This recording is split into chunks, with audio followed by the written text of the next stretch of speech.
ለሰቀቀን ስታርቂ ሳልጠረጥር ሳልሰጋች ከዚህ ቀደም የለብሽ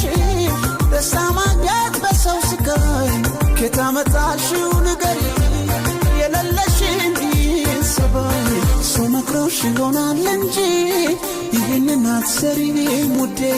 በፍጹም አያምንም ያንቺን አሁንም ምስኪኑ ልቤ